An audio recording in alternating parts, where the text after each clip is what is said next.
দেখেন ভাই, বাচ্চাগুলো কত কান্না করতেছে। ওরা সবাই কিন্তু এই প্রবাসের মধ্যে ছিল।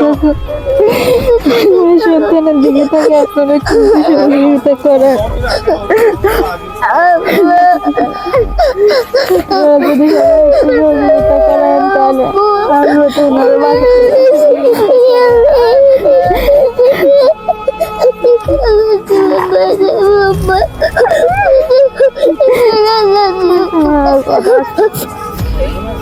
আসসালামু আলাইকুম, আমি আছি টেকনাফ ৬ নম্বর ওয়ার্ড গুদারবিল। একজন অসুস্থ রোগীকে আমার পাশে দেখতেছেন। উনি দীর্ঘদিন ধরে বাসার মধ্যে ভোগান্তি হয়ে পড়ে আছে। তবে উনাকে একবার না দুইবার পর্যন্ত টেকনাফ অথবা কক্সবাজারে হসপিটালে দেখিয়েছিল। তবে সেখান থেকে তাদেরকে রেফার দিয়েছিল চট্টগ্রামের উদ্দেশ্যে। তাদের কাছে যতটুকু সামর্থ্য ছিল তাই নিয়ে তারা কক্সবাজার হসপিটালে চিকিৎসা চালিয়েছিল। তবে শেষ মুহূর্তে সামর্থ্য না থাকার কারণে তারা আবারও ফিরে আসে বাসায়। তবে আমি এই ভিডিওটা দিতেছি দেশ ও প্রবাসী ভাইদের কাছে। আমার একটা রিকোয়েস্ট থাকবে, উনি একজন প্রবাসী ছিলেন, প্রায় 15-16 বছর মতো প্রবাসী ছিলেন। তখন কিন্তু অনেক ভালো ছিলেন। হঠাৎ করে উনার দুইটি কিডনি নষ্ট হয়ে যায়। দুইটি কিডনি নষ্ট হয়ে যাওয়ার কারণে আজকে বাসার মধ্যে পড়ে আছে ভোগান্তি হয়ে। তবে কোনো চিকিৎসা নিতে পারতেছে না ভালো। আজকে সোশ্যাল মিডিয়ার মধ্যে মানুষের কাছ থেকে ভিক্ষা করার জন্য নিজে আমি আমার এলাকা থেকে এই মানুষটার জন্য, এই রুগীটার জন্য ভিক্ষা করতেছি আপনাদের কাছে। আপনারা একটু যে যতটুকু পারেন সহযোগিতার হাত বাড়িয়ে দিবেন। আমি রুগীর স্ত্রীর কাছ থেকে আমি জানবো কি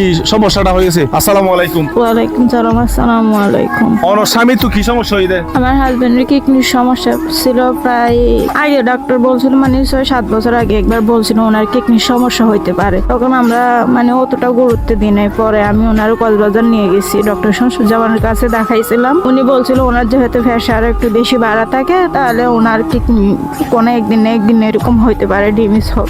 পরে আমি ওষুধ ওনারও প্রায় এতদিন ধরে মানে ওষুধ তো প্রায় সময় খাইতেছে। পরে আমি একদিন মানে ডিসেম্বর মাসে ওনার প্রচুর মানে অসুস্থতা বেড়ে যায়। আমি হসপিটালে নিয়ে গেছি। নিয়ে যাওয়ার পরে মানে টেকনাফে বলছে কিডনি ড্যামেজ হয়েছে। আমি বিশ্বাস না করে ওনার কক্সবাজারে নিয়ে গেছিলাম।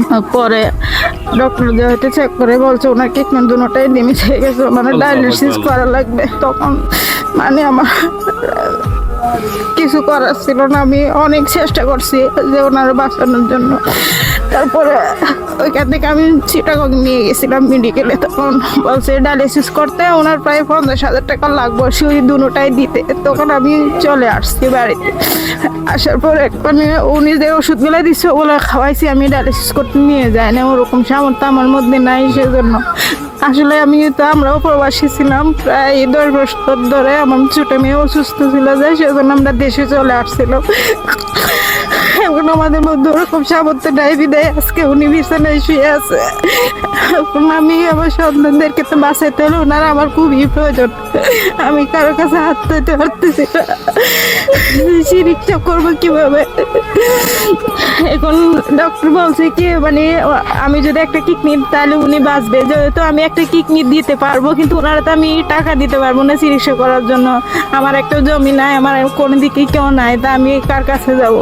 সেজন্য ভাইয়া আমি প্রবাসী সবার কাছে সাহায্য চাচ্ছি আমার হাজবেন্ডের জন্য। আমি চাই ওনারা যদি আমাকে একটু সহযোগিতা করে তাহলে আমার হাজবেন্ড যদি সুস্থ হয় তাহলে আমার সন্তানেরা বাবা হারা হবে না। আমি সবসময় চাই যে আমার হাজবেন্ড আমার পাশে থাকুক সারা জীবন। দেখেন ভাই, বাচ্চাগুলো কত কান্না করতেছে। ওরা সবাই কিন্তু এই প্রবাসের মধ্যে ছিল। তবে দুঃখজনক তাদের কাছে এই সামর্থ্য না থাকার কারণে আজকে ওনার দুটি কিডনি নষ্ট হয়ে গেছে। তবে ওনার স্ত্রী একটা কিডনি দিবে। তো কিডনিটা দিতে হলে আপনার দুইজনকে অপারেশন করতে হবে। তো অপারেশন করতে গেলে আপনার প্রায় 20 লাখ টাকা প্রয়োজন। এরকম যদি কোনো হৃদয়বান ব্যক্তি যদি আপনারা থাকেন তাদের সাথে একটু যোগাযোগ করবেন, নয়তোবা আমার সাথে যোগাযোগ করবেন। আমি আপনাদেরকে একটা তাদের যোগাযোগ করার জন্য একটা বিকাশ নম্বর দিতেছি। ভাই দেখেন এই বাচ্চাগুলোর কান্নাগুলো দেখেন। 3 জন মেয়ে সন্তান রয়েছে ভাই। আজকে আছে আমরা কালকে নাই। যারা প্রবাসী ভাইয়েরা আছেন ওরাই কিন্তু দীর্ঘদিন ধরে প্রবাসী ছিল। আজকে দেখেন আমি বারে বলি প্রবাসী ভাইয়েরা আপনারা একে অপরের পাশে দাঁড়ান। হয়তো আজকে আপনাদের কাছে আছে, কালকে থাকবে না। কোটি টাকা এগুলা টাকা না ভাই, একটু এগিয়ে আসেন, একটু মায়া দিয়ে দেখেন। দেখেন এই মাসুম বাচ্চাগুলা যদি বাবাকে হারিয়ে ফেলে তাহলে একেবারে আর বলার বাহিরে ভাই, বলার বাহিরে তাদের কাছে বাবা হারা হয়ে যাবে। আমরা এদের একটা বিকাশ নাম্বার দিতেছি, তাদের সাথে যোগাযোগ করবেন। দেখেন এই মানুষটা প্রবাসী ছিল, দেখেন ওনার চেহারাটা আজকে কঙ্গালের মতো হয়ে গেছে। আমি বিশেষ করে দেশ ও প্রবাসী ভাইদের কাছে রিকোয়েস্ট করবো, আপনারা অবশ্যই একটু এগিয়ে আসেন। তাদের বিকাশ নাম্বারটা দিতেছি 01827 804390। আবারও বলতেছি 01827 804390। এই নাম্বারে অবশ্যই তাদের সাথে যোগাযোগ করবেন, অথবা তাদের সাথে যদি আপনারা যোগাযোগ করতে না পারেন আমার ইনবক্সে নাম্বার দেওয়া আছে, আমার সাথে যোগাযোগ করবেন। তাদের জন্য যদি আপনারা মোটা অঙ্কের টাকা যদি কেউ যদি একজন চিকিৎসা করার জন্য দাঁড়িয়ে থাকেন তাহলে আমাকে একটু বলবেন। 3 জন মেয়ে সন্তান আছে, একজন নাই, তবে 2 জন। দেখেন কত কান্না করতেছে ভাই। তোমার আব্বুকে তোমার বাঁচাইতে চাও? দেখেন আপনাদের এরকম বাচ্চা আছে ভাই, দেখেন কত সুন্দর সন্তানগুলো।